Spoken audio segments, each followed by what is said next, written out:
사우디에서 믿기 어려운 일이 벌어지고 있습니다. 왕실의 긴급 취재에 이어 경찰 조사까지 이어지고 있는데요. 이 모든 게 다 한국차 때문이라고 합니다. 한국 기술을 응원하신다면 좋아요 눌러주세요. 바로 시작합니다. 저는 사우디 왕국의 왕자 파디르입니다. 왕족이라고 해서 모두가 같은 위치에 있는 건 아니죠. 우리 집안은 다른 왕족들처럼 큰 힘을 가진 집안이 아니었어요. 그래서 항상 뭔가 부족하다는 느낌을 안고 살아왔습니다. 특히 자동차는 우리 왕국에서 지위를 보여주는 중요한 상징이었어요. 한 번은 촌수가 먼 사촌이 새 독일차를 사서 자랑하는 자리에 가게 되었는데 그곳에서 느꼈던 열등감은 정말 견디기 힘들었습니다. 매일 아침 왕족들의 모임에 갈 때마다 주차장은 최신형 독일차들로 가득했어요. 벤츠나 BMW, 아우디까지 모두 최신 모델이었죠. 하지만 저는 항상 한국차를 타고 갔습니다. 물론 좋은 차였지만 다른 왕자들이 타는 독일차에 비하면 뭔가 부족해 보였어요. 독일차가 가진 그 웅장함과 묵직한 엔진 소리는 어떤 차도 따라올 수 없다고 생각했죠. 사촌 왕자 하미드는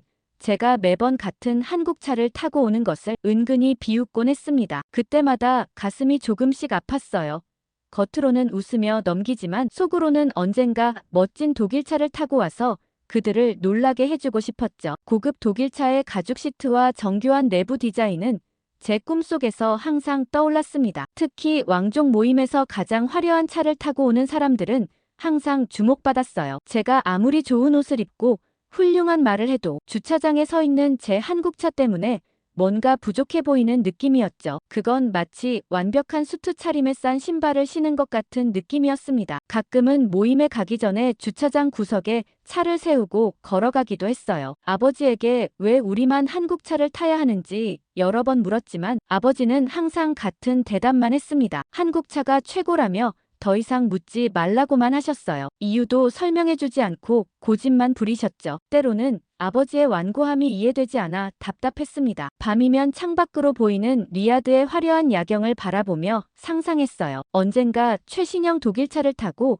왕족 모임에 나타나는 모습을요. 그들의 놀란 표정을 상상하는 것만으로도 가슴이 뛰었죠. 하지만 현실은 매일 아침 같은 한국차의 시동을 꺼는 것이었습니다. 독일차의 부드러운 시동 소리를 상상하며 한국차의 시동을 걸 때마다 작은 한숨이 나왔어요. 사우디의 뜨거운 태양 아래 주차장에 줄지어 서 있는 독일차들 사이에 홀로 자리한 제 한국차를 볼 때마다 왠지 모를 열등감이 밀려왔습니다. 그건 단순히 차의 문제가 아니었어요. 우리 가문의 위치, 제 자신의 가치에 대한 의문이기도 했죠. 때로는 차가 곧 사람이라는 생각이 들기도 했습니다. 그러던 어느 날 저는 용기를 내어 아버지를 찾아갔습니다. 아버지의 서재는 언제나 무거운 공기로 가득했어요. 두꺼운 커튼을 통해 희미하게 들어오는 햇살 속에서 아버지는 언제나처럼 서류를 살펴보고 계셨죠. 그날만큼은 제 마음을 확실히 전하고 싶었습니다. 남들처럼 독일차를 타고 싶다고요. 아버지께 왜 우리 가문만 한국차를 고집하는지 저도 이제 독일차를 타고 싶다고 솔직하게 말씀드렸어요. 처음에는 늘 그렇듯 한국차가 최고라는 말만 반복하셨습니다. 하지만 제가 계속 이유를 물어보자 아버지의 표정이 갑자기 무거워졌어요. 깊은 한숨을 내쉰 아버지는 처음으로 진실을 말씀해 주시기 시작했습니다. 아버지의 이야기는 제가 태어나기 전으로 거슬러 올라갔어요. 아버지는 한때 큰 욕심을 품고 있던 사람이었습니다. 중국의 한 대기업과 거대한 계약을 체결하면 엄청난 부와 명예를 얻을 수 있다는 제안을 받았죠. 그 유혹에 빠져 신중함을 잃고 사업을 시작했다고 합니다. 아버지의 목소리에서 후회가 묻어났어요. 중국 기업의 제안을 무비판적으로 수락했고 결국 그것이 대규모 사기 행각이었다는 걸 뒤늦게 깨달았다고 했습니다. 아버지는 그때 마신 차의 쓴맛이 아직도 혀끝에 남아있다며 씁쓸하게 웃으셨어요. 국가적 사기를 당했다는 아버지의 말에 저는 충격을 받았습니다. 지금까지 가족들에게도 말하지 않았던 일이라며 아버지는 목소리를 낮추셨어요. 그 사건으로 왕국의 경제가 큰 타격을 입었고 우리 가문이 왕족에서 내쫓기지 않은 것만 해도 다행이었다고 했습니다. 아버지의 눈에서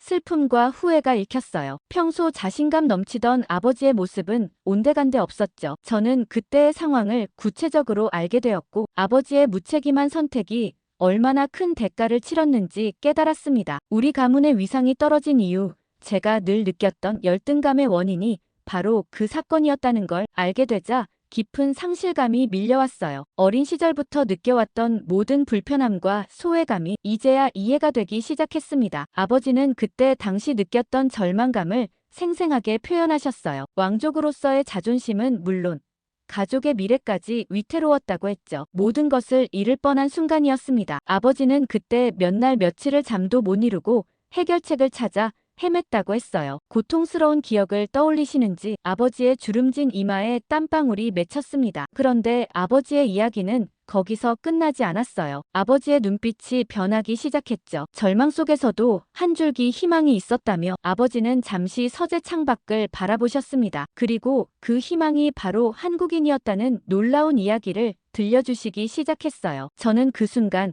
아버지가 왜 한국차를 고집했는지 그 이유를 이제야 알게 될 것이라는 예감이 들었습니다. 아버지의 목소리가 차분해지며 이야기는 새로운 국면으로 접어들었습니다. 그 사건 해결에 도움을 준 것은 다름 아닌 한국인이었다고 했어요. 아버지는 과거 한국과 진행했던 작은 사업 인연을 떠올렸습니다. 위기의 순간 아버지가 생각난 사람은 몇 년 전 만났던 한국인 사업가 김정훈이었죠. 당시 김정훈은 도와줄 의무가 전혀 없었어요. 이미 끝난 사업 관계였고 왕국의 위기가 자신과는 아무 상관없는 일이었습니다. 하지만 김정훈은 아버지의 연락을 받자마자 즉시 리야드로 날아왔다고 해요. 아버지의 눈빛이 그때를 회상하며 밝아졌습니다. 김정훈은 중국 기업의 사기 수법을 파악하고 계약을 안전하게 취소할 수 있는 법적 근거를 찾아냈어요. 놀라운 건 그가 국제 비즈니스법에 정통했다는 점이었습니다. 한국인들 특유의 치밀함으로 계약서의 모든 조항을 꼼꼼히 검토했죠. 밤을 새워가며 서류를 검토하고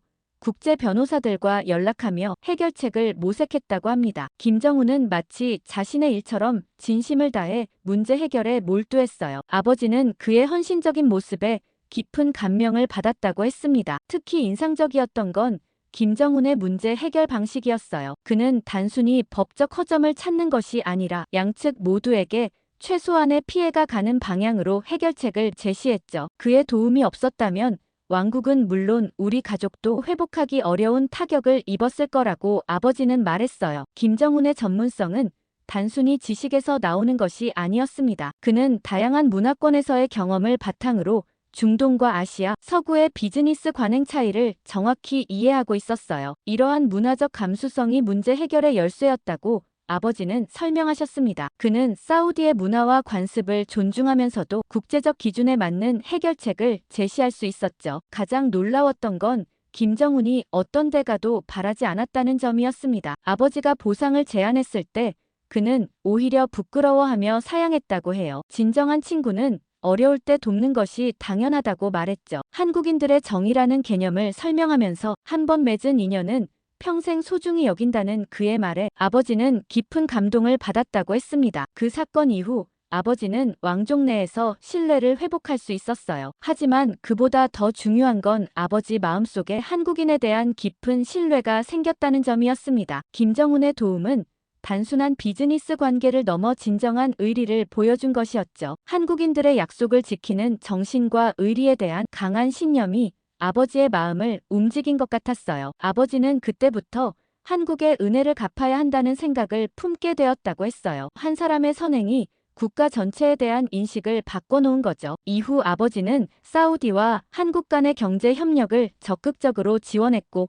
한국 기업들이 사우디에 진출할 수 있는 다리 역할을 했다고 합니다. 그래서 아버지는 가능한 많은 한국 제품을 사용하기 시작했습니다. 특히 차에 대한 고집은 더욱 강해졌어요. 아버지는 책상 서랍에서 오래된 사진 한 장을 꺼내 보여주셨습니다. 그 안에는 젊은 시절의 아버지와 한국인 남성이 함께 웃고 있었어요. 김정훈이었죠. 사진 속 두 사람의 미소에서 진정한 신뢰와 우정이 느껴졌습니다. 아버지는 그 사진을 20년 넘게 간직해왔다고 했어요. 국적과 문화를 초월한 진정한 우정의 증거였습니다. 한국의 기술은 정말 훌륭하고 그들의 제품은 절대 실망시키지 않는다며 아버지는 자랑스럽게 말했어요. 그들은 어떤 어려움 앞에서도 포기하지 않는 끈기와 창의력으로 항상 새로운 길을 개척한다고 했습니다. 특히 한국차는 겉으로 보이는 화려함보다 실질적인 성능과 안전성에서 독일차를 능가한다고 했어요. 한국인 엔지니어들의 장인 정신과 혁신에 대한 열정이 그들의 제품에 고스란히 담겨 있다고 아버지는 설명했습니다. 아버지에게 한국차를 선택하는 것은 단순한 소비가 아니라 감사의 표현이자 신뢰의 증명이었어요. 저는 아버지의 이야기를 들으며 지금까지 알지 못했던 진실에 가슴이 뭉클해졌습니다. 제가 열등감을 느끼며 타던 그 한국차가 사실은 아버지의 깊은 감사함과 신뢰의 상징이었다는 걸 이제야 알게 된 거죠. 단순한 고집이 아니라 진심 어린 마음이 담겨 있었어요. 아버지는 마지막으로 제 어깨를 두드리며 말했습니다. 차는 단순한 이동수단이 아니라 가치관의 표현이라고요. 독일차의 화려함과 명성보다 중요한 것은 신뢰와 감사라는 것을 그제서야 저는 아버지가 왜 그토록 한국차를 고집했는지 진정으로 이해할 수 있었어요. 아버지와의 대화 이후 저는 한국차를 바라보는 시선이 조금씩 달라졌습니다. 그래도 마음 한구석에는 여전히 독일차에 대한 동경이 남아 있었어요. 이런 복잡한 감정을 안고 있던 어느 날 왕실에서 주최하는 대규모 자선 행사가 열렸어요. 사우디 전역의 왕족들이 모이는 중요한 자리였죠. 저는 평소처럼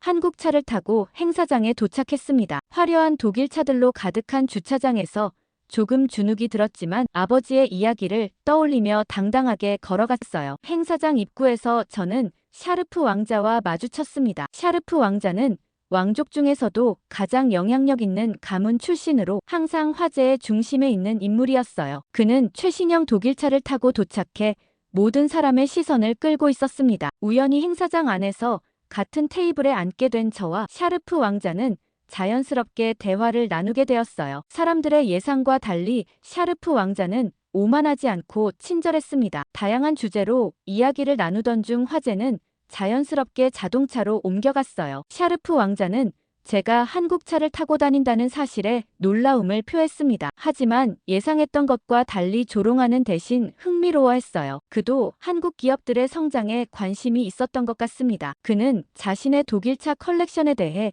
열정적으로 이야기했고 저는 그의 해박한 자동차 지식에 감탄했어요. 대화가 무르익을수록 우리는 의외로 많은 공통점을 발견했습니다. 둘 다 자동차에 대한 관심이 깊었고 최신 기술 트렌드를 좋아했어요. 샤르프 왕자는 제가 생각했던 것보다 훨씬 개방적인 사람이었습니다. 그는 갑자기 흥미로운 제안을 했어요. 다음 날 자신의 독일차로 해안 드라이브를 함께 가자는 것이었죠. 저는 망설임 없이 그 제안을 받아들였습니다. 평소 타보고 싶었던 독일차를 경험할 수 있는 기회였으니까요. 게다가 샤르프 왕자와의 친분은 왕족 사회에서 저희 가문의 위상을 높이는 데도 도움이 될 것이라 생각했어요. 행사가 끝나고 집으로 돌아오는 길, 저는 설렘을 감출 수 없었습니다. 내일의 드라이브를 상상하며 잠들기 전까지 계속 미소를 지었어요. 그동안 동경해왔던 독일차를 직접 경험할 수 있다는 생각에 가슴이 뛰었습니다. 마치 어린아이가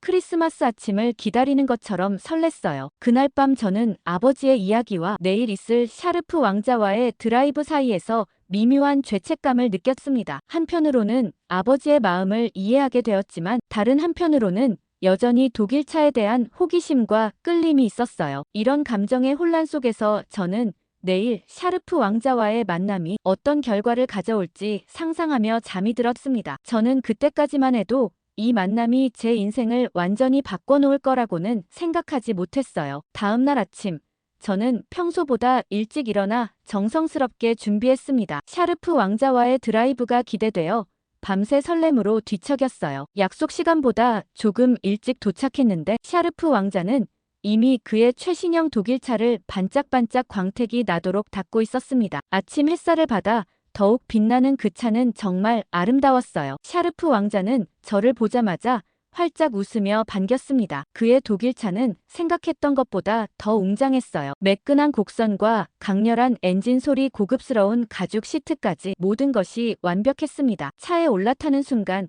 오랫동안 꿈꿔왔던 순간을 드디어 경험한다는 기분이 들었어요. 샤르프 왕자는 차의 다양한 기능을 자랑스럽게 설명했습니다. 최첨단 내비게이션 시스템부터 음성 인식 기능까지 정말 인상적이었어요. 그는 오늘 우리가 사우디의 아름다운 해안선을 따라 드라이브할 것이라고 했습니다. 붉은 해가 지중해를 물들이는 모습을 볼 수 있는 특별한 장소로 데려가겠다고 했어요. 도로에 나서자 차의 부드러운 주행감이 느껴졌습니다. 마치 도로 위를 떠다니는 것 같았어요. 샤르프 왕자는 운전에 능숙했고 차는 그의 손동작에 완벽하게 반응했습니다. 창밖으로 펼쳐지는 풍경은 숨막힐 정도로 아름다웠어요. 끝없이 펼쳐진 사막과 그 너머로 보이는 푸른 바다의 대비가 장관이었습니다. 하지만 드라이브가 계속될수록 제 마음속에 이상한 감정이 피어났어요. 독일 차는 분명 멋지고 화려했지만 뭔가 불편함이 느껴졌습니다. 시트는 고급스러웠지만 오래 앉아있기에는 생각보다 편하지 않았고, 내비게이션은 화려했지만 사용하기에는 복잡했어요. 저도 모르게 아버지의 한국차와 비교하게 되었습니다. 아버지의 한국차는 겉으로 보기에는 화려하지 않았지만 실용적인 기능들이 사용자 편의를 고려해 디자인되어 있었어요. 직관적인 버튼 배치와 편안한 승차감, 그리고 실용적인 내부 공간 활용 등이 문득 그리워졌습니다. 이런 생각이 들자 제 자신에게 놀랐어요. 항상 독일차만 동경했는데 실제로 경험해보니 한국차의 장점이 더 와닿았거든요. 샤르프 왕자는 제 생각을 눈치챘는지 갑자기 질문했습니다. 한국차와 비교해서 어떠냐고요? 저는 솔직하게 제 감상을 이야기했어요. 독일차의 웅장함과 명성은 분명 대단하지만 편의성과 실용성 면에서는 한국차가 더 나은 것 같다고요. 예상과 달리 샤르프 왕자는 불쾌해하지 않고 흥미롭다는 반응을 보였습니다. 우리는 해안가에 도착해 차에서 내려 바다를 바라보며 더 많은 대화를 나눴어요. 샤르프 왕자도 화려함 뒤에 숨겨진 불편함이 있다고 인정했습니다. 그는 독일차의 잦은 정비와 비싼 부품 가격에 대해 불만을 토로했어요. 우리의 대화는 점점 더 깊어졌고 자동차를 넘어 인생의 가치관으로까지 이어졌습니다. 우리는 다시 차에 올라 드라이브를 계속하며 다양한 주제로 이야기를 나눴어요. 그런데 갑자기 앞쪽 도로에서 급한 커브가 나타났습니다. 샤르프 왕자가 핸들을 급하게 꺾었고 그 순간 예상치 못한 일이 발생했어요. 차가 미끄러지기 시작했고 저는 순간 숨을 멈췄습니다. 이게 바로 우리 운명을 바꿔놓을 사고의 시작이었어요. 순간 모든 것이 느려지는 느낌이었습니다. 샤르프 왕자의 독일차가 급커브에서 미끄러지며 제어를 잃었어요. 차는 반대편 차선으로 미끄러져 들어갔고 그곳에는 한 대의 한국차가 달려오고 있었습니다. 충돌은 피할 수 없었어요. 끔찍한 금속음과 함께 두 차가 부딪혔습니다. 에어백이 터지는 소리와 함께 저는 강한 충격을 받았어요. 순간 정신이 몽롱해졌지만 다행히 큰 부상은 없었습니다. 정신을 차리고 샤르프 왕자를 확인했어요. 그도 충격을 받았지만 심각한 상태는 아니었습니다. 우리는 서둘러 차에서 내려 상대 차량 운전자를 확인했어요. 놀랍게도 한국차의 운전자는 가벼운 찰과상만 입은 상태였습니다. 더 놀라운 것은 한국차의 상태였어요. 독일차의 앞부분은 거의 완전히 망가졌는데 한국차는 앞부분이 찌그러졌을 뿐 전체적인 형태는 유지하고 있었습니다. 차의 안전 구조가 운전자를 보호한 것이 분명했어요. 사고 당시 충격으로 독일차의 후드는 구겨져 엔진룸이 드러났지만 한국차는 충격 흡수 구조가 제대로 작동해 승객실은 거의 온전했습니다. 이런 차이는 현장에 있던 모든 사람의 눈에 명백했어요. 사고 현장에는 금세 사람들이 모여들었고 곧 경찰과 구급차도 도착했습니다. 호기심 많은 구경꾼들은 서로 소곤거리며 사고 차량들을 가리켰어요. 특히 샤르프 왕자의 망가진 독일차를 보며 놀라움을 감추지 못했습니다. 왕족의 차가 이렇게 무너진 모습은 보기 드문 광경이었으니까요. 사고 처리가 진행되는 동안 샤르프 왕자의 표정이 점점 굳어졌어요. 그는 자신의 고급 독일차가 한국차보다 더 많은 손상을 입었다는 사실을 받아들이기 힘들어 보였습니다. 그의 자존심이 상한 것이 분명했어요. 몇몇 왕족 관계자들이 현장에 도착했을 때 샤르프 왕자는 그들에게 다가가 격앙된 목소리로 뭔가를 설명하기 시작했습니다. 저는 의료진에게 간단한 검사를 받고 있었는데 샤르프 왕자가 제 방향을 가리키며 뭔가를 말하는 것이 보였어요. 그 순간 모두의 시선이 저에게 향했습니다. 뭔가 불길한 예감이 들었어요. 샤르프 왕자는 급기야 사고 원인의 의문을 제기하기 시작했습니다. 그는 자신의 운전 실력에 문제가 없었으며 독일차의 성능이 갑자기 저하된 것은 이상하다고 주장했어요. 누군가 차에 손을 댔거나 아니면 한국차가 특별히 강화된 것이 아니냐는 의혹을 제기했습니다. 그는 자신을 음해하려는 세력이 있다고까지 말했어요. 더 놀라운 것은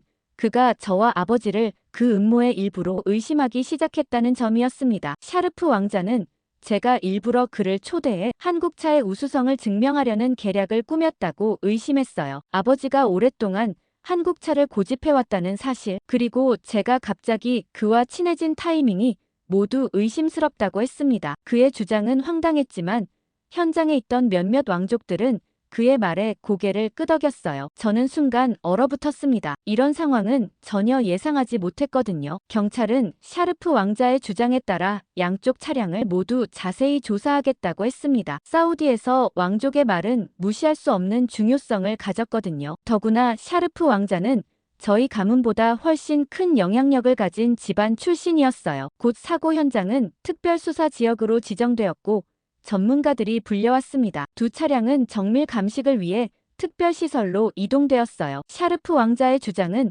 빠르게 왕족 사회에 퍼져나갔습니다. 많은 사람들이 그의 말을 믿었어요. 독일차가 한국차보다 안전성이 떨어진다는 것은 상식적으로 받아들이기 어려웠으니까요. 몇 시간 만에 소문은 왕족 전체로 퍼졌고 저희 가문에 대한 의심의 눈초리가 늘어났습니다. 어떤 이들은 저희가 샤르프 왕자를 모함하려 했다는 말까지 퍼뜨렸어요. 저는 이 모든 상황을 지켜보며 혼란스러웠습니다. 아버지의 말씀이 생각났지만 한편으로는 샤르프 왕자와의 관계도 중요했어요. 게다가 이제 저희 가문의 명예까지 위협받고 있었습니다. 이 사건이 잘못 흘러가면 아버지가 겨우 회복한 왕족 내 위상이 다시 추락할 수도 있었어요. 그날 저녁 아버지는 사고 소식을 듣고 걱정스러운 표정으로 저를 맞이했습니다. 다행히 제가 다치지 않아 안심하셨지만 샤르프 왕자의 주장에 대해서는 깊은 한숨을 내쉬셨어요. 아버지는 진실이 곧 밝혀질 것이라고만 말씀하셨습니다. 그 말씀에 담긴 확신이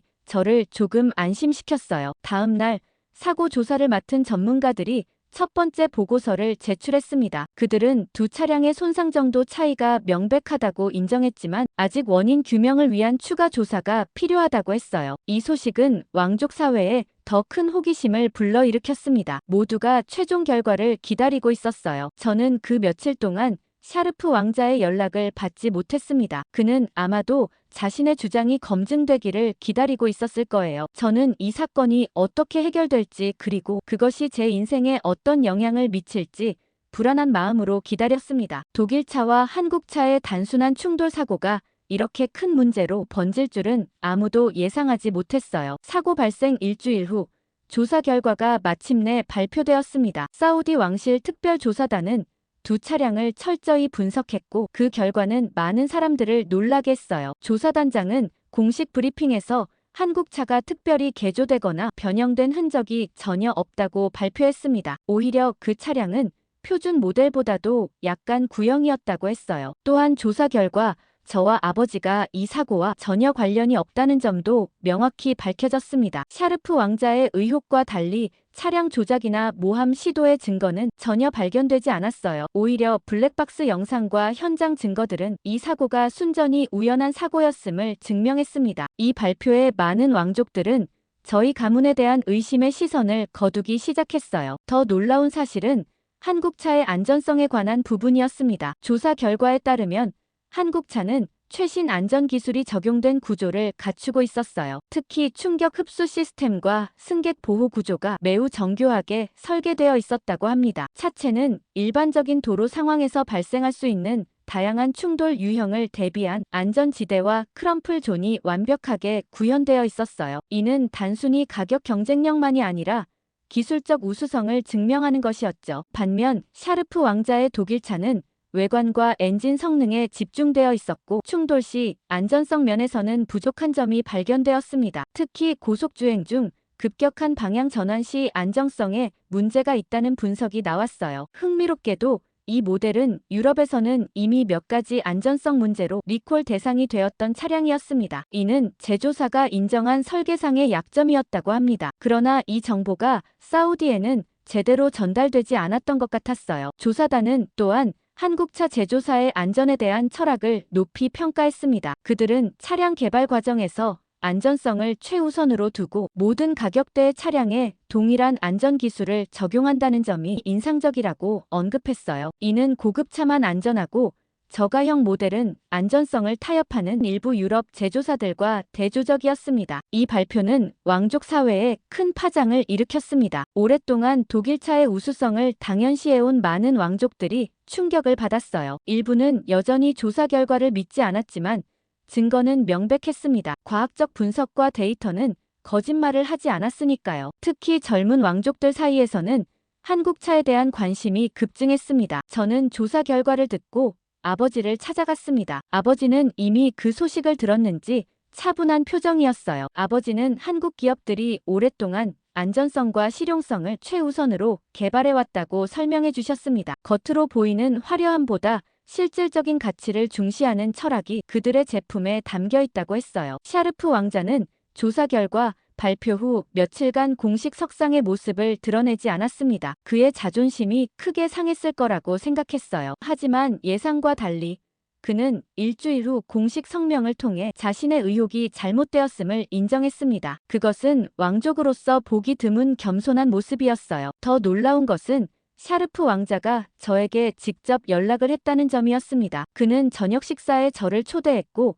그 자리에서 진심 어린 사과를 전했어요. 왕궁의 고급 레스토랑에서 마주한 샤르프 왕자는 이전의 오만한 모습은 온데간데 없이 겸손한 자세로 저를 맞이했습니다. 가문에 큰 신뢰를 범했다며 미안하다는 그의 눈빛에서 진심이 느껴졌어요. 샤르프 왕자는 자신이 얼마나 독일차의 명성에 현혹되어 있었는지 그리고 그것이 얼마나 편협한 시각이었는지를 인정했습니다. 그는 오랫동안 독일차만이 최고라고 믿었던 자신의 편견을 솔직하게 고백했어요. 사고를 통해 그가 많은 것을 깨달았다는 말에서 진정성이 느껴졌어요. 때로는 가장 고통스러운 경험이 우리에게 가장 중요한 교훈을 가르쳐주는 것 같아. 샤르프 왕자의 말에 저도 깊이 공감했습니다. 이 사건을 통해 우리 모두가 성장했다는 생각이 들었어요. 그 자리에서 샤르프 왕자는 흥미로운 제안을 했습니다. 그가 소유한 자동차 딜러십에 한국차 브랜드를 도입하고 싶다는 것이었어요. 왕족이 운영하는 딜러십에 한국차가 들어오는 것은 사우디에서 전례 없는 일이었습니다. 이는 한국차의 위상이 완전히 달라질 수 있는 기회였어요. 샤르프 왕자의 변화는 다른 왕족들에게도 영향을 미쳤습니다. 그가 한국차에 관심을 보이자 다른 왕족들도 호기심을 갖기 시작했어요. 특히 젊은 세대의 왕자들은 개방적인 태도로 한국차를 직접 시승해보기 시작했습니다. 이전에는 상상할 수 없었던 변화였어요. 저는 아버지에게 이 소식을 전했고 아버지는 기쁜 미소를 지으셨습니다. 아버지는 오랫동안 한국 제품의 가치를 알아봤던 자신의 안목이 드디어 인정받는 것 같아 기쁘다고 하셨어요. 특히 샤르프 왕자와 같은 영향력 있는 인물의 변화는 더 큰 의미가 있었습니다. 이 모든 변화의 시작점이 저와 샤르프 왕자의 우연한 사고였다는 사실이 신기했습니다. 때로는 예상치 못한 사건이 우리의 인식을 완전히 바꿔놓기도 하는 것 같았어요. 이제 저는 아버지의 선택이 단순한 고집이 아니라 진정한 가치를 알아본 해안이었음을 깨달았습니다. 사고 이후 몇 개월이 흘렀습니다. 사우디 왕국 내에서 한국차에 대한 인식은 완전히 달라졌어요. 샤르프 왕자가 운영하는 자동차 딜러십에 한국차 브랜드가 입점한 것을 시작으로 여러 왕족들이 한국차에 관심을 보이기 시작했습니다. 처음에는 단순한 호기심이었지만 점차 진정한 인정으로 바뀌어 갔어요. 저는 그동안 한국차에 대해 더 깊이 공부했습니다. 이전에는 단순히 아버지의 고집으로 타게 된 차라고만 생각했는데 이제는 그 속에 담긴 기술력과 철학에 진심으로 감탄하게 되었어요. 특히 안전성에 대한 끊임없는 연구와 사용자 중심의 설계 철학이 인상적이었습니다. 더 놀라운 것은 기술적인 혁신이었습니다. 한국 자동차 회사들은 전기차와 수소차 분야에서 세계적인 선두주자로 자리매김하고 있었어요. 이는 단순히 현재의 트렌드를 따라가는 것이 아니라 미래 모빌리티를 주도하는 비전이 있다는 점을 보여주었습니다. 저는 그들의 장기적인 안목에 감명받았어요. 샤르프 왕자는 저와 함께 한국 자동차 기업을 직접 방문하자는 제안을 했습니다. 우리는 2주간의 일정으로 한국을 방문했고 그곳에서 자동차 생산 시설과 연구소를 둘러볼 수 있었어요. 직접 눈으로 보니 더욱 놀라웠습니다. 로봇과 사람이 조화롭게 일하는 생산 라인, 끊임없이 새로운 아이디어를 테스트하는 연구소의 모습은 인상적이었어요. 한국 방문 중에 저희는 김정은을 만날 기회도 있었습니다. 아버지의 오랜 친구였던 그는 이제 은퇴한 사업가였지만 여전히 예리한 통찰력을 가지고 있었어요. 그는 한국 기업의 성공 비결은 겸손함과 끊임없는 자기 혁신이라고 말했습니다. 그 말이 깊이 와닿았어요. 사우디로 돌아온 후 샤르프 왕자는 자신의 영향력을 활용해 왕족 사회에 한국차의 우수성을 적극적으로 알리기 시작했습니다. 그의 노력 덕분에 점점 더 많은 왕족들이 한국차를 선택하게 되었어요. 이제는 주차장에 한국차가 줄지어 서 있는 모습이 더 이상 낯설지 않았습니다. 아버지는 이러한 변화를 조용히 지켜보셨습니다. 그리고 어느 날 저에게 말씀하셨어요. 진정한 가치는 시간이 지나면 반드시 인정받는다고요. 아버지의 말씀처럼 오랫동안 과소평가되었던 한국차는 이제 그 진정한 가치를 인정받고 있었습니다. 그것은 단순한 자동차를 넘어 신뢰와 혁신의 상징이 되었어요. 저 자신도 크게 변화했습니다. 예전에는 남들의 시선과 겉모습에 너무 신경 썼지만 이제는 본질적인 가치를 보는 눈이 생겼어요. 그리고 그 과정에서 아버지의 지혜를 깊이 이해하게 되었습니다. 때로는 대중의 인식과 다른 길을 걷는 것도 용기가 필요하다는 것을요. 미국 여론조사 결과가 그야말로 충격적입니다. 미국 국민 90% 이상이 주한미군 철수 반대를 외치고 있는데요. 이 결과는 어느 기자의 주한미군 보도 때문이라고 합니다. 어떤 내용인지 바로 알아보겠습니다. 저는 에린 모건이라고 합니다. 워싱턴 포스트에서 정치 칼럼니스트로 7년째 일하고 있죠. 사람들은 제 칼럼이 날카롭다고 말합니다. 특히 주한미군 철수 문제에 관해서는 더욱 그렇습니다. 미국의 젊은이들이 왜 한반도에서 목숨을 걸어야 하는지 그 질문을 멈추지 않았거든요. 지난 3년간 매주 하나씩 이 주제로만 52개의 칼럼을 써왔을 정도니까요. 오늘도 저는 라디오 방송국 녹음실에 앉아 마이크를 마주했습니다. 매주 목요일 에린의 시선이라는 10분짜리 코너를 맡고 있어요. 오늘의 주제는 주한미군, 과연 필요한가였죠. 이런 날에는 평소보다 말투가 더 강해집니다. 목소리에 힘이 실리고 논리는 더 날카로워지죠. 한국이 이제는 경제적으로나 군사적으로 충분히 자립할 수 있다는 팩트를 나열하고 미국의 아시아 군사 개입이 가져온 비극적 역사를 짚어갔습니다. 한국은 세계 10위권 경제 대국입니다. 더는 미국이 보호할 이유가 없습니다. 이 말을 할 때마다 콘솔 너머에서 프로듀서가 만족스러운 미소를 짓습니다. 청취자 반응도 즉각적으로 들어왔어요. 누군가는 제 말에 열광하고 누군가는 격렬하게 반대하죠. 이런 반응이 저를 움직이게 합니다. 사람들의 생각을 흔드는 일, 그것이 저널리스트로서 제가 추구하는 가치니까요. 방송을 마치고 나오는 길, 휴대폰이 울렸어요. 발신자 표시가 없는 번호였지만 첩보일 수 있으니 전화를 받았습니다. 미 국방부 정보 담당자라는 남자가 저에게 은밀한 제안을 했어요. 주한미군 철수에 대한 여론을 본격적으로 형성할 필요가 있으며 특히 최근 포천에서 발생한 앤드류 톰슨 병장의 사망 사건을 계기로 삼으라는 내용이었습니다. 그의 말은 명확했어요. 국방부 내부에서도 철수를 원하는 목소리가 있다는 것, 그리고 저를 통해 그 여론을 조성하고 싶다는 뜻이었죠. 공식적으로는 말할 수 없지만 이제는 철수할 때가 되었다는 신호였습니다. 그는 제가 오랫동안 철수를 주장해온 강력한 목소리였기 때문에 저를 선택했다고 덧붙였어요. 차 안에 앉아 창밖을 바라보며 생각에 잠겼습니다. 얼마나 많은 젊은 미국인들이 타국의 땅에서 목숨을 잃었을까요? 베트남과 이라크, 또 아프가니스탄,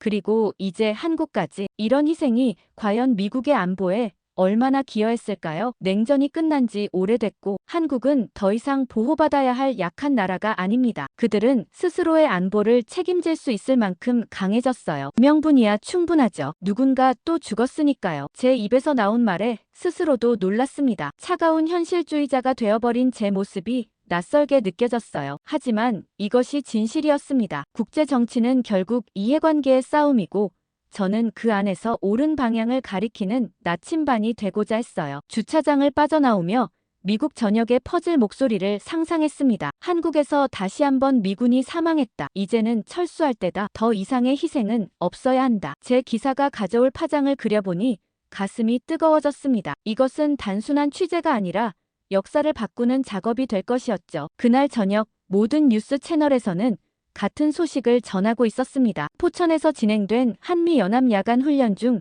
미군 병사가 사망했다는 내용이었죠. 26살의 앤드류 톰슨 중사는 순찰 중 절벽에서 추락해 목숨을 잃었다고 합니다. 뉴스 화면 속 그의 사진을 바라보았어요. 제복을 갖춰 입고 환하게 웃고 있는 젊은 청년의 모습이 제 마음을 무겁게 했습니다. 텔레비전을 끄고 침대에 누워 국방부 고위 관계자의 제안을 다시 생각해봤어요. 그가 바라는 것은 분명했습니다. 앤드류 톰슨의 죽음을 계기로 주한미군 철수에 대한 여론을 환기시키는 것이었죠. 그의 비극적인 죽음이 제 펜 끝에서 정치적 도구가 되어야 한다는 사실에 괴로움을 느꼈지만 한편으로는 이것이 수많은 젊은이들의 생명을 구할 수 있는 방법일지도 모른다는 생각도 들었습니다. 밤새 잠을 설쳤어요. 앤드류 톰슨의 얼굴이 자꾸 떠올랐습니다. 그가 죽기 전 마지막으로 본 것은 무엇이었을까요? 가족과 마지막으로 통화한 내용은 무엇이었을까요? 그는 왜 한국에 가기로 결심했을까요? 질문들이 꼬리에 꼬리를 물었지만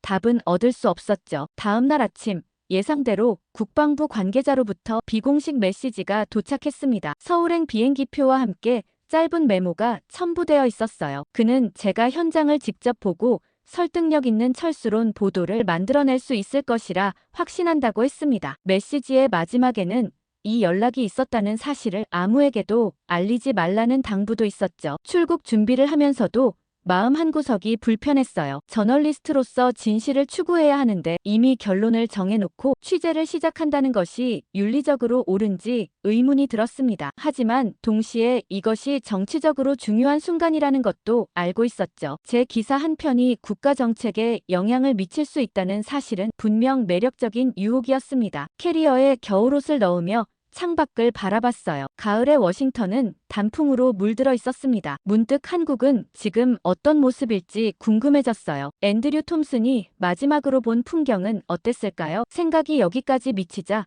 갑자기 가슴이 먹먹해졌습니다. 비행기를 타기 전 상사에게 간단히 상황을 설명했어요. 주한미군 철수 문제에 관한 심층 취재를 위해 한국에 간다고요. 상사는 제 제안에 곧바로 동의했습니다. 제가 이 주제에 관해 가장 열정적인 기자라는 것을 알고 있었기 때문이죠. 다만 그는 제게 균형 잡힌 시각을 유지하라는 조언을 잊지 않았습니다. 그 말을 들으며 쓴웃음이 나왔어요. 제 마음속에는 이미 철수라는 결론이 자리 잡고 있었으니까요. 14시간의 비행 동안 앤드류 톰슨에 관한 정보를 수집했습니다. 그는 텍사스 출신으로 고등학교를 졸업하자마자 군에 입대했다고 해요. 그리고 2년 전 한국으로 발령받았죠. 그의 삶에 관한 정보는 그게 전부였습니다. 단 한 장의 사진과 몇 줄의 텍스트로는 그의 삶을 이해하기에 턱없이 부족했어요. 고민을 안고 서울행 비행기는 점점 목적지를 향해 다가가고 있었습니다. 서울에 도착한 첫날 저는 용산 미군기지로 향했습니다. 회색빛 하늘이 도시 전체를 덮고 있었지만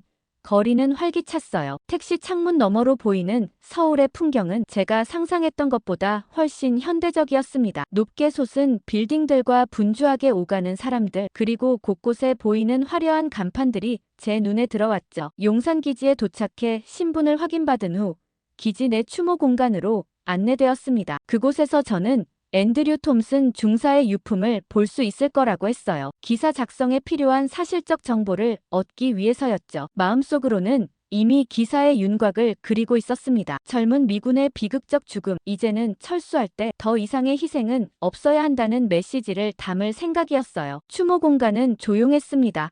중앙에 놓인 테이블 위에는 앤드류 톰슨의 사진과 함께 몇 가지 물건들이 놓여 있었어요. 제 예상과는 달리 거기에는 군화나 총기와 같은 전형적인 군인의 유품이 아니었습니다. 손때 묻은 한국어 책 한 권이 눈에 들어왔어요. 페이지마다 형광펜으로 줄이 그어져 있고 여백에는 영어로 메모가 빼곡했습니다. 그 옆에는 귀화 절차 요약이라고 적힌 프린트물이 있었어요. 가장자리에는 중요한 부분에 별표를 친 흔적이 역력했죠. 그리고 한글 메모들이 적힌 수첩도 있었습니다. 앤드류의 서툰 한글 필체가 페이지 곳곳에 남아 있었어요. 날짜별로 정리된 메모에는 한국어 공부 계획과 만나야 할 사람들의 이름, 그리고 방문해야 할 장소들이 적혀 있었습니다. 마치 한국에 오래 머물 계획이라도 있었던 것처럼요. 정말 특이한 건 따로 있었죠. 테이블 한쪽에는 작은 봉투가 놓여 있었어요. 조심스레 열어보니 치킨집 쿠폰과 아이들이 그린 그림 편지가 들어 있었습니다. 편지에는 서툰 영어로 앤드류 선생님 사랑해요라고 적혀 있었어요. 작은 손자국과 함께 그려진 하트 모양이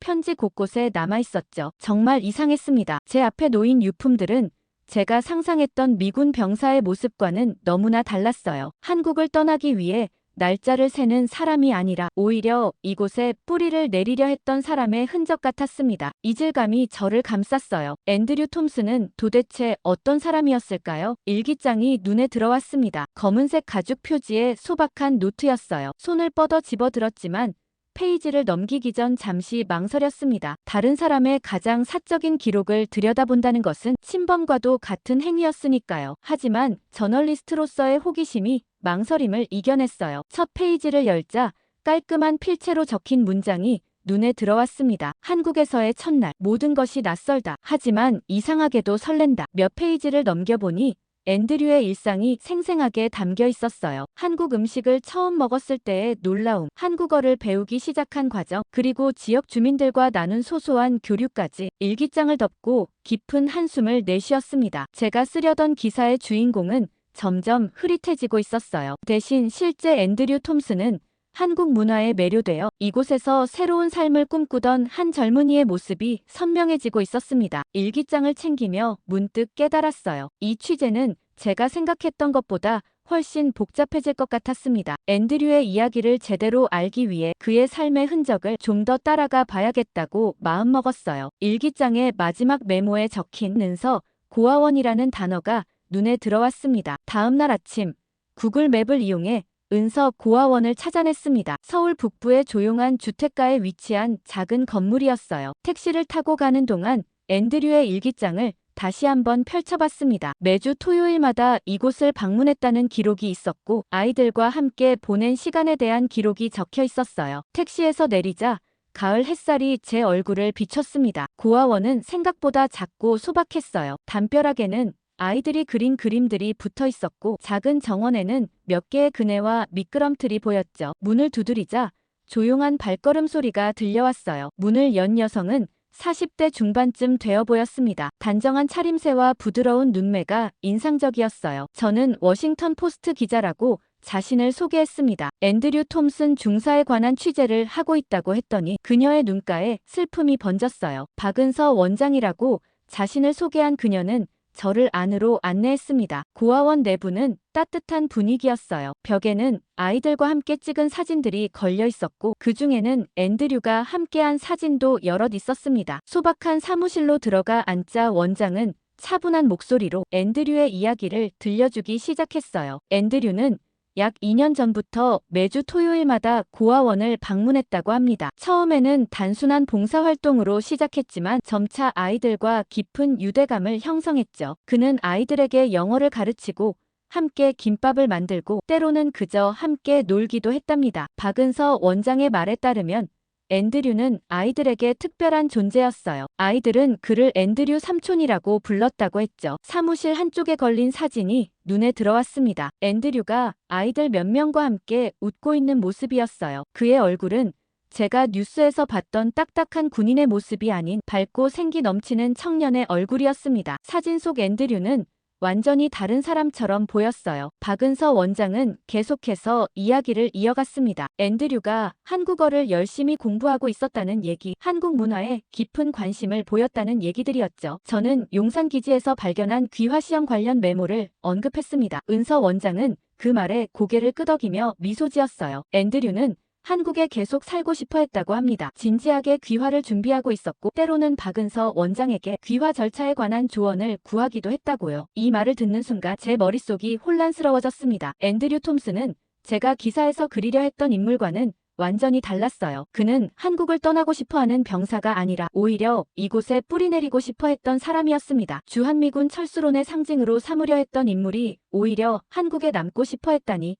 아이러니했죠. 박은서 원장은 앤드류의 죽음 소식을 들었을 때의 충격과 슬픔에 대해 이야기했습니다. 아이들도 매우 힘들어했다고 해요. 특히 앤드류가 가장 친하게 지냈던 지민이라는 아이는 며칠째 말을 잘하지 않는다고 했습니다. 은서 원장의 사무실을 나오면서 고아원 뒷뜰을 지나게 되었어요. 그곳에서 아이들이 놀고 있었습니다. 한 아이가 제게 다가와 제가 누구인지 물었어요. 앤드류 삼촌의 친구라고 답하자 아이는 잠시 저를 바라보더니 앤드류 삼촌이 언제 다시 올 거냐고 물었습니다. 그 순간 가슴이 무너지는 듯한 감각이 들었어요. 무슨 말을 해야 할지 몰랐습니다. 고아원을 나오면서 마음이 무거워졌습니다. 앤드류 톰슨이라는 사람은 단순한 주한미군 병사 이상이었어요. 그는 이 작은 고아원의 아이들에게 앤드류 삼촌이었고 한국에서 새로운 삶을 꿈꾸던 평범한 청년이었습니다. 이제 저는 어떤 기사를 써야 할지 혼란스러웠어요. 미 국방부가 원하는 기사는 분명 이런 것이 아니었을 테니까요. 고아원에서 나와 서울의 거리를 걷는 동안 마음속이 복잡했습니다. 가을 햇살이 도시의 모든 것을 선명하게 비추고 있었지만 제 마음속은 여전히 안개가 가득했어요. 앤드류 톰슨이라는 인물의 실체가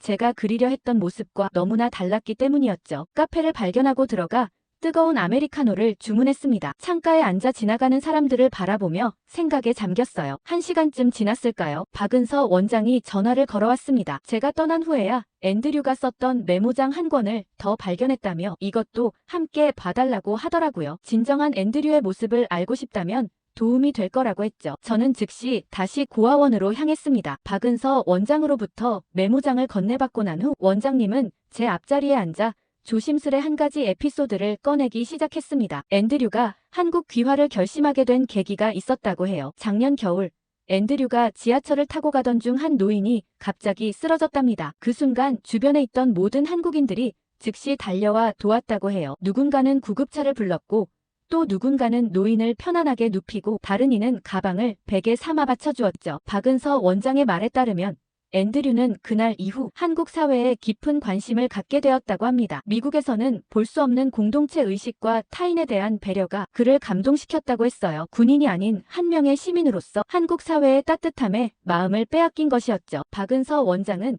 앤드류가 종종 한국과 미국의 차이점에 대해 이야기했다고 덧붙였습니다. 한국은 겉으로는 차갑고 바쁘게 보이지만 실제로는 깊은 정과 배려가 흐르는 사회라고 느꼈다고 해요. 미국의 개인주의와는 다른 우리라는 개념에 매료되었다고 했죠. 박은서 원장이 자리를 뜬 후 저는 그녀가 건네준 메모장을 펼쳐보았습니다. 첫 페이지에는 앤드류의 단정한 필체로 쓰인 문장이 눈에 들어왔어요. 이 나라는 내가 필요하다고 느끼게 해준다. 이 문장을 읽는 순간 제 안에 있던 무언가가 흔들리는 느낌이 들었습니다. 계속해서 페이지를 넘기자 앤드류의 한국 생활이 더 생생하게 그려졌어요. 그는 단순히 임무를 수행하는 군인이 아니라 이 사회에 진정으로 녹아들고자 했던 사람이었습니다. 메모장에는 앤드류가 경험한 소소한 일상들이 담겨 있었어요. 처음으로 혼자 주문한 삼겹살, 버스 기사님과 나눈 서툰 한국어 대화, 동네 할머니가 건네준 귤의 달콤함까지 그가 한국에서 보낸 시간은 단순한 근무 기간이 아니라 새로운 문화와 사람들을 만나며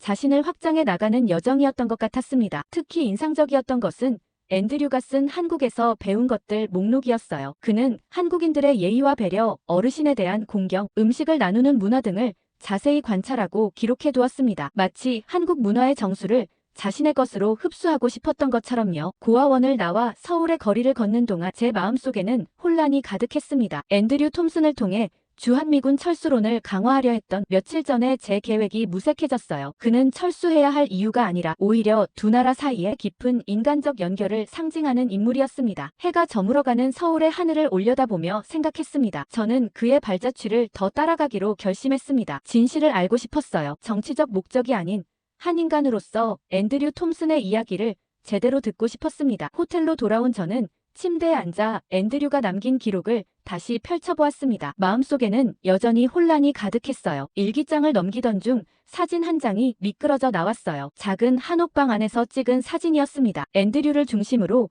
여러 명의 한국인들이 둘러앉아 웃고 있었어요. 추석 명절 음식으로 보이는 음식들이 가득한 상 앞에서 모두가 즐거워 보였습니다. 앤드류의 얼굴에는 제가 본 어떤 사진보다도 환한 미소가 담겨 있었어요. 사진 뒷면에는 영어로 추석, 명절 저녁, 고마운 사람들이라는 메모가 적혀 있었습니다. 누가 이 미군 병사를 명절에 초대한 걸까요? 그들은 앤드류와 어떤 관계였을까요? 궁금증이 점점 커졌어요. 사진이 빠져나온 일기장 페이지에는 후니치킨, 김 사장님, 목요일 저녁 6시라는 메모가 있었습니다. 구글 지도로 검색해보니 용산기지 근처에 있는 작은 치킨집이었어요. 호기심에 이끌려 그곳으로 향했습니다. 후니치킨은 알록달록한 간판이 눈에 띄는 소박한 가게였어요. 문을 열고 들어서자 튀김 기름 냄새와 매콤한 양념 향이 코끝을 자극했습니다. 가게 안에는 몇몇 손님들이 식사 중이었고 카운터에는 50대쯤 되어 보이는 여성이 서 있었어요. 저는 앤드류 톰슨에 관해 취재 중이라고 말했습니다. 김 사장님이라 불리는 그 여성의 표정이 순간 굳었어요. 앤드류의 죽음 소식을 알고 있었던 모양입니다. 그녀는 저를 가게 뒤편 작은 사무실로 안내했어요. 벽에는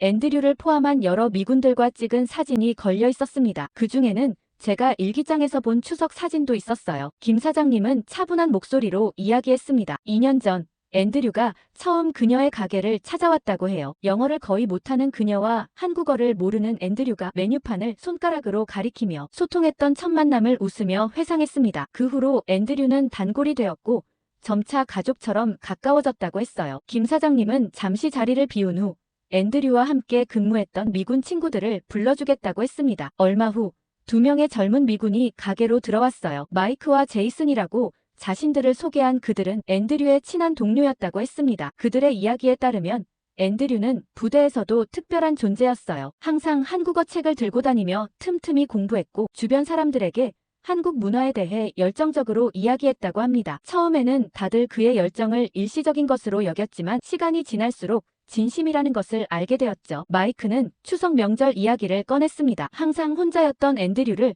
김 사장님이 자신의 집으로 초대했다고 해요. 마치 아들처럼 챙겨주었던 김 사장님, 그리고 그녀의 가족들과 함께한 추석 명절은 앤드류에게 특별한 경험이었다고 합니다. 그날 이후 앤드류는 진짜 가족을 얻은 것 같다고 자주 말했답니다. 김 사장님의 눈가에 눈물이 고이는 것을 보았습니다. 그녀에게 앤드류는 단순한 외국인 손님이 아니라 정말 가족과도 같은 존재였나 봅니다. 추석날 찍은 사진 속 웃음이 진심이었음을 알 수 있었어요. 제이슨은 앤드류가 한국에 계속 남고 싶어 했다고 덧붙였습니다. 군 복무가 끝난 후에는 한국에서 영어 강사로 일하거나 작은 카페를 열고 싶다는 꿈을 종종 이야기했다고 해요. 그리고 그 꿈은 단순한 상상이 아니었답니다. 실제로 그는 비자 문제와 창업 절차에 대해 진지하게 알아보고 있었다고 합니다. 그는 단순한 주한미군이 아니라 이 나라에 뿌리를 내리고 싶어 했던 한 사람이었죠. 호텔방 침대에 앉아 노트북 앞에서 오랜 시간을 보냈습니다. 화면은 여전히 백지 상태였어요. 철수를 주장하는 글을 쓸 수가 없었거든요. 워싱턴 본사에서는 벌써 3번째 메일이 도착했습니다. 기사는 언제 보내줄 수 있냐는 내용이었습니다. 마감이 임박했다는 압박감이 느껴졌죠. 핸드폰으로는 편집장의 부재중 전화가 5통이나 쌓여 있었습니다. 창밖으로 내리는 가을비를 바라보며 깊은 한숨을 내쉬었어요. 이제 서울에 온 지 사흘째. 저는 앤드류 톰슨의 삶에 대해 많은 것을 알게 되었습니다. 그러나 처음 계획했던 기사는 도저히 쓸 수 없었어요. 국방부에서 원했던 철수론을 뒷받침할 인물로 앤드류를 그릴 수 없었죠. 그것은 그의 삶을 왜곡하는 일이니까요. 메일함을 열어보니 편집장이 보낸 제목 제안이 눈에 들어왔습니다. 한국이 미국의 젊은 청년이 죽었다라는 자극적인 헤드라인이었어요. 가슴이 무거워졌습니다. 이런 제목은 앤드류가 아닌 마치 정치적 희생양처럼 그를 그려내겠다는 의도가 너무 명확했죠. 노트북을 덮고 창가로 다가가 빗방울이 유리창을 타고 흘러내리는 모습을 지켜봤습니다. 지난 며칠간 만났던 사람들의 얼굴이 하나둘씩 떠올랐어요. 은서 원장, 김 사장님, 앤드류의 동료들, 그들의 눈에 비친 앤드류는 이미 한국에서 새로운 삶의 뿌리를 내리고 있던 사람이었습니다. 다시 노트북을 열고 메모장을 켰어요. 가슴속에서 올라오는 진실된 말들을 적어보기 시작했습니다. 그는 철수의 이유가 아니라 여기에 남고자 한 사람이었다. 이 한 문장에 담긴 무게가 어깨를 짓눌렀습니다. 저널리스트로서 진실을 말해야 한다는 직업적 사명감과 국방부와의 암묵적 약속 사이에서 내적 갈등이 심해졌어요. 지금 이 순간 제가 무엇을 위해 글을 쓰고 있는지 스스로에게 물었습니다. 정치적 의도를 위해서인지 아니면 한 인간의 진실된 이야기를 전하기 위해서인지. 책상 위에 놓인 앤드류의 일기장을 다시 펼쳤어요. 그의 서툰 한글 연습이 담긴 페이지가 눈에 들어왔습니다. 감사합니다.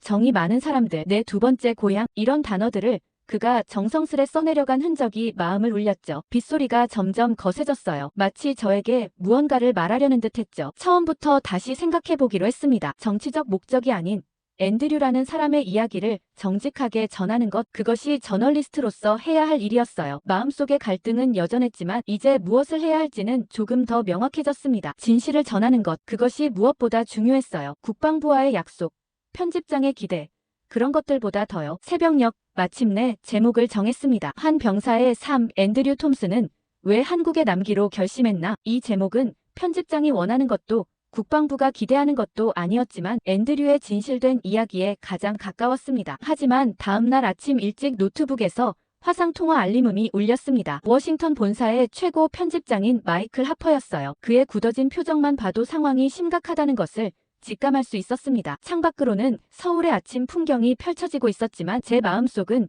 이미 폭풍 전야와 같았죠. 마이클은 인사도 생략한 채 곧바로 본론으로 들어왔습니다. 제가 아직 기사를 보내지 않은 이유를 물었고 본사가 얼마나 초조하게 기다리고 있는지 강조했어요. 그의 목소리에는 평소에 없던 긴장감이 실려 있었습니다. 분명 위에서 압박이 있었겠죠. 마이클의 말에 따르면 제가 쓸 기사는 단순한 보도가 아니라 앞으로의 정책 방향에 영향을 미칠 중요한 자료가 될 수 있다고 했습니다. 그는 감성적인 접근보다는 전략적인 시각으로 글을 써야 한다고 강조했어요. 우린 이걸로 청문회 테이블 하나를 뒤집을 수 있어라는 그의 말에서 이 기사에 걸린 정치적 기대를 실감할 수 있었죠. 침묵으로 일관하자 마이클의 어조는 더 날카로워졌습니다. 그는 제가 국방부와 내통하고 있다는 사실을 알고 있으며 그들이 특별한 결과물을 기대하고 있다고 했어요. 마치 제가 이미 약속을 한 것처럼 말이죠. 마음을 진정시키기 위해 다시 앤드류의 유품들을 꺼내 살펴보았습니다. 그의 일기장과 한국어 학습 노트, 그리고 몇 장의 사진들, 그 속에서 앤드류의 삶이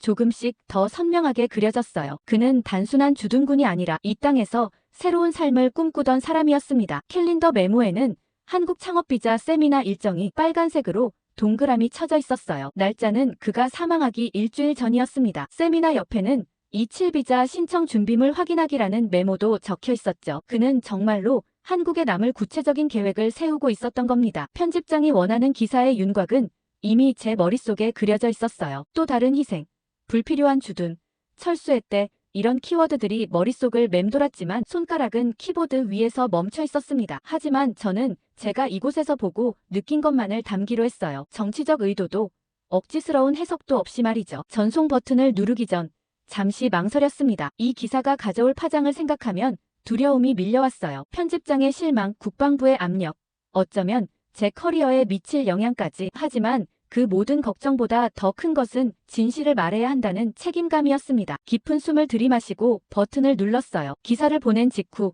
휴대폰이 울렸습니다. 예상대로 편집장이었어요. 그는 기사를 즉시 읽었고 격분한 상태였습니다. 우리가 원했던 것은 철수 논리를 강화하는 내용인데 왜 완전히 다른 방향으로 기사를 썼냐고 따졌습니다. 저는 침착하게 제가 발견한 사실들을 설명했어요. 앤드류가 한국에 남고 싶어 했다는 것과 그의 죽음에 의문점이 있다는 것, 그리고 그의 삶이 단순한 정치적 도구로 전락해서는 안 된다는 점을 말이죠. 편집장은 잠시 침묵했다가 알아서 하라며 기사를 내보내겠다고 했습니다. 아마도 제가 담은 진실성이 그에게도 전해졌던 것 같아요. 다만 후폭풍에 대비하라는 말을 덧붙였습니다. 국방부에서도 보수 언론에서도 비난이 쏟아질 것이라고요. 예상대로 기사는 미국 내 여론을 뒤흔들었습니다. 주요 언론들이 제 기사를 인용하기 시작했고 소셜미디어에서는 뜨거운 토론이 벌어졌어요. 철수론자들은 당혹스러워했고 주둔 옹호론자들은 예상치 못한 지원군을 얻은 듯 했습니다. 하지만 가장 큰 반응은 일반 대중들의 공감이었습니다. 많은 사람들이 앤드류의 이야기에 감동했고 그의 죽음 이면에 있는 진실에 관심을 갖기 시작했어요. 국방부에서는 공식적인 해명 성명을 발표했습니다. 앤드류의 죽음은 단순 사고였으며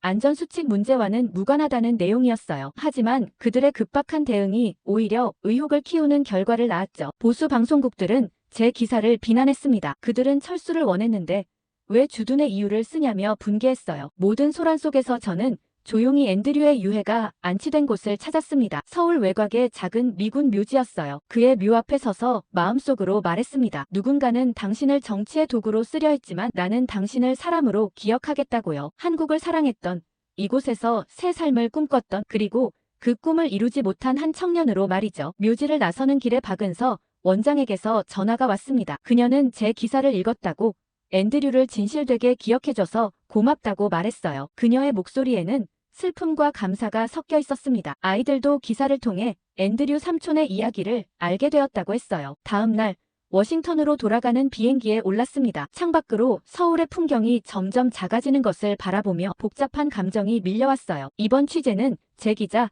인생에서 가장 어려운 선택을 해야 했던 순간이었습니다. 정치적 압력과 저널리스트로서의 양심 사이에서 저는 후자를 선택했고 그 결과가 어떨지는 아직 알 수 없었어요. 비행기가 구름 위로 올라갔을 때 제 노트북에 새 기사 초안을 쓰기 시작했습니다. 제목은 앤드류 톰슨의 의문의 죽음, 우리가 알아야 할 진실. 이제 더 깊은 조사를 해야 할 때였어요. 창밖으로 태평양이 펼쳐졌고 저는 처음으로 제가 진정으로 저널리스트가 된 것 같은 느낌을 받았습니다. 정치적 도구가 아닌 진실의 전달자로서 말이에요. 돌아가는 비행기 안에서 앤드류의 일기장 마지막 페이지를 다시 한번 읽어보았습니다. 이 나라는 나를 살게 한다. 내가 꿈꾸던 것보다 더 큰 꿈을 꾸게 한다. 그의 꿈은 중단되었지만 그의 이야기는 계속될 것입니다. 제 펜을 통해, 그리고 그를 기억하는 모든 사람들을 통해 말이죠.